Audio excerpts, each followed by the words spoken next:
నాకు కులాలని గురించి మాట్లాడడం, వీటి గురించి మాట్లాడడం ఎందుకు మాట్లాడతానంటే, మిగతా వాళ్ళు స్థాయి తగ్గిపోయి దిగజారుడుతనంగా ఇంకా మాట్లాడటం ప్రారంభించిన తర్వాత కరెక్ట్ చేయాలనిపించింది. ఒక జబ్బుని గుర్తించి జబ్బు కోసం మాట్లాడేవాడు. ఇది ఇబ్బందిగా ఉంది, నేను కూర్చోబెట్టి ఎందుకు మాట్లాడుతున్నానంటే ప్రదేశాల్లో అంటే మీరు తీసుకెళ్లాల్సిన మెసేజ్ కూడా కింద స్థాయిలకి, మన క్షేత్రస్థాయికి నా కోరిక, ఈ దేశంలో ఒక రోజున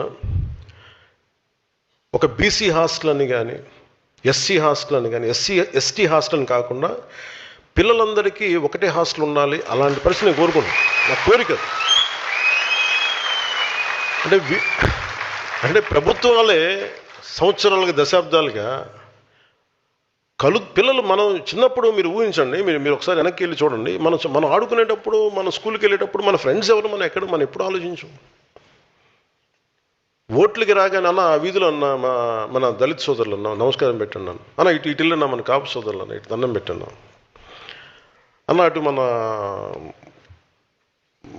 మన విశ్వకర్మ సామాజిక వర్గం అన్న ఆ సోదరులకి దండం పెట్టి, అన్నీ విడగొట్టి మాట నాకు చిరాకు ఉంటుంది ఒకసారి వినటానికి. అదే నేను కులాలను బేస్ చేసుకుని నేను లేను. మేము రాజకీయం అంతా అలాగే నడుస్తే నాకు తెలియదు, కానీ ఎవరో ఒకరు ఎక్కడో చోట ప్రయత్నం అయితే మొదలు పెట్టాలి. ఒకసారి మనం మాట్లాడుతున్నప్పుడు కులాల్ని కలపడానికి తప్ప విడగొట్టడానికి అయితే నేను చేయను. ఎందుకంటే నేనేమంటానంటే, ఎవరి కాస్ట్ ఐడెంటిటీ నేను మార్చలేను, నాకు తెలుసు అది. ఈ వీడియో మీకు నచ్చినట్లయితే లైక్ చేయండి, షేర్ చేయండి, సబ్స్క్రైబ్ చేయండి. మరిన్ని అప్డేట్ల కోసం మా వాట్సాప్ ఛానల్ను ఫాలో చేయండి.